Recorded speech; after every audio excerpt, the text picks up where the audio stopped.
From the Gospel according to Luke. Jesus told his disciples a parable about the necessity for them to pray always without becoming weary. He said there was a judge in a certain town who neither feared God nor respected any human being. And a widow in that town used to come to him and say, "Render a just decision for me against my adversary." For a long time the judge was unwilling, but eventually he thought, while it is true that I neither fear God nor respect any human being, because this widow keeps bothering me, I shall deliver a just decision for her, lest she come and strike me. Jesus said, "Pay attention to what the dishonest judge says. Will not God then secure the rights of his chosen ones and call out to him day and night? Will he be slow to answer them? I tell you, he will see to it that justice is done for them speedily. But when the Son of Man comes, will he find any signs of faith on earth?" These are the words of our brother Jesus. Praise to you, Jesus the Christ. Well, JP and I went to a soccer match the other day for my nephew, Noah.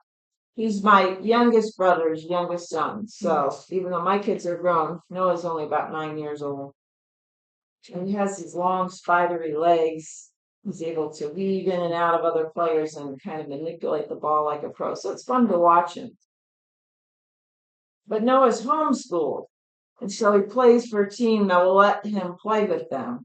And the game was at Judah Christian's field.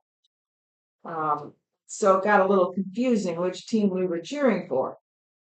At some point after cheering for the team in white, because Judah Christian is purple, we noticed Noah's purple shirt and realized we were on the wrong side of the game. Who to cheer for these days is a common dilemma, isn't it? To determine the good guys from the bad guys. Do we cheer for the team holding out for affordable health care, but consequently affecting a government shutdown? Do we cheer for people who are here without appropriate documentation, or cheer for those who are brutally and inhumanely capturing and imprisoning them along with many innocent victims? It seems as if we are stuck in a binary world.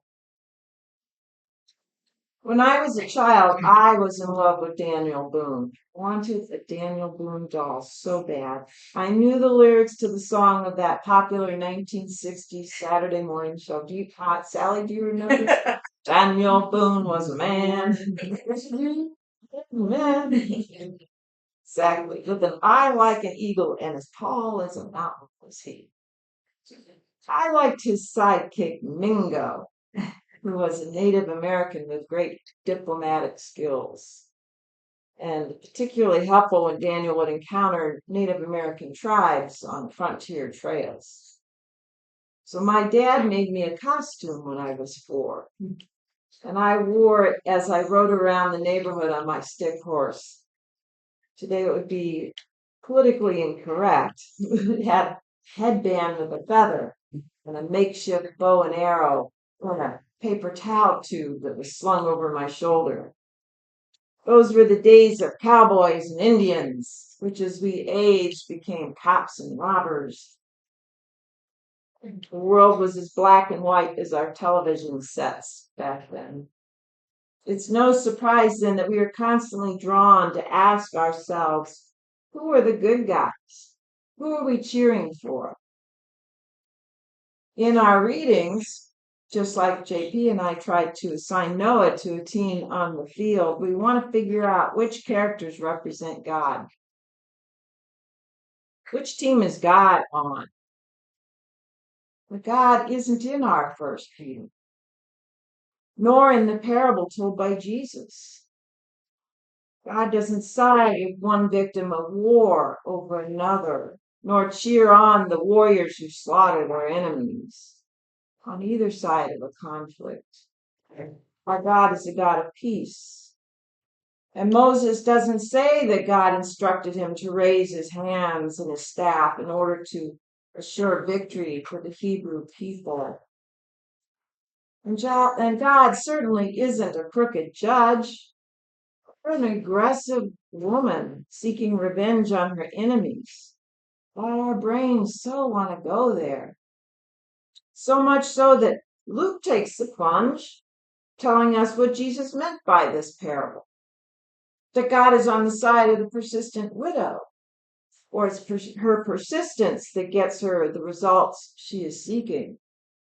Never mind that the judge finally caves because he fears she might retaliate against him if he doesn't rule in her favor. Is that the relationship God desires with us? I think not. God is not like the judge at all. Neither does God answer our prayers as a concession. God is contrasted by the crooked judge. God receives our petitions with love and answers with care. If even this corrupt judge can be made to listen to the appeals of the petitioner, how much more will a God who reigns with justice, who loves with grace, listen to his chosen ones who cry out to him day and night? Professor Amy Jill Levine would take exception to Luke's quick synopsis of the story told by Jesus. She would remind us that we have stereotyped widows in Jesus' time, many of whom were actually wealthy and influential. And more than likely, this woman had to make a go in a different environment by using her connections, her wit, her faith, and her tenacity. And it's quite possible, says Levine, that this woman was throwing her weight around in order to seek vengeance on someone she had an issue with. That both she and the judge were complicit in a system that promotes injustice, promotes vengeance.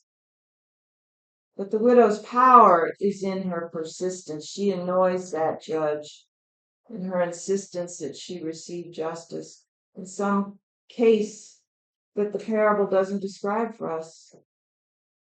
Indeed, as readers, we want to side with her, not because we know the details of her case, but because of the character of the judge who neglects his obligation to justice. It is as if he simply throws the rule of law out the window. And so because the widow will not relent, the judge does. We love it when the underdog wins, don't we? Especially when the win is over a system that is corrupt. But that is also the world we are living in, isn't it? Our justice system that is sometimes used to harass and punish our political rivals, for instance, those we want to take down. Our gospel story indeed helps us to reimagine the realities in which we find ourselves. Realities that have been a part of the human condition since humans have functioned within communities. At the same time, our gospel reading provides a call to a resistant hope. This woman, wealthy or not, holds attention. And holding tension is a necessary part of perseverance.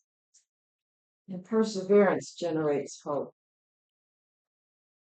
Commentary writer Eric Barreto says, this woman who desires that justice be done to her illustrates how she holds resistance to many things.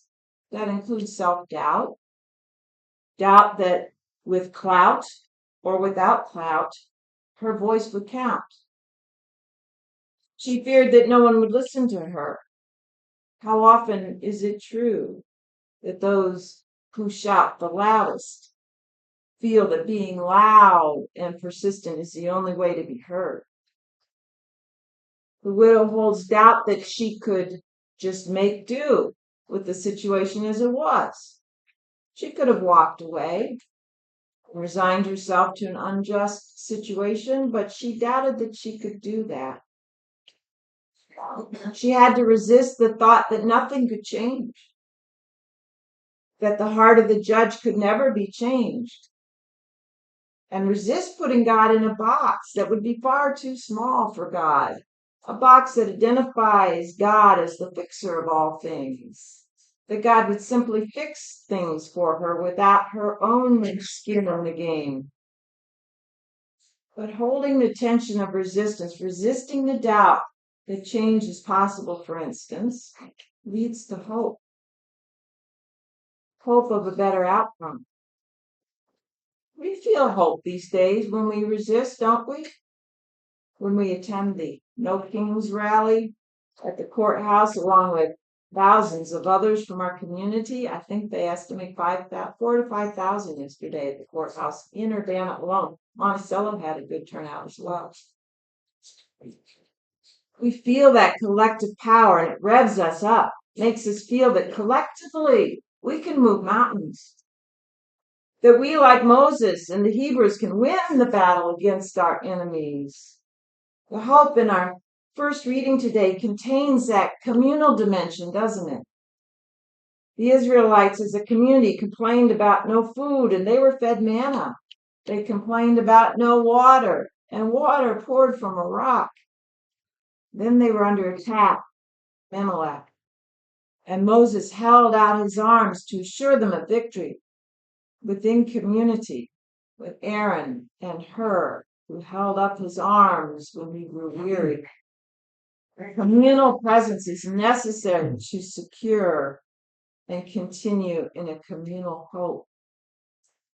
Amy Jill Levine says the parable in our gospel reading forces her to cross-examine her own views. Rather than look at the Bible or a parable as a book about answers, this parable, and the Bible in general, she says, is a book that says to us, says to her to ask, help in asking the right questions. So as we try and function these days in very difficult times, what are the questions we need to be asking ourselves? What is the tension that we hold? Whose arms are we supposed to be supporting? Whose arms are we supporting? Who are the people supporting us? The widow's persistence models for us how to work in a broken system, a system corrupt by the whims of a judge who disregarded his obligation to apply the law without prejudice.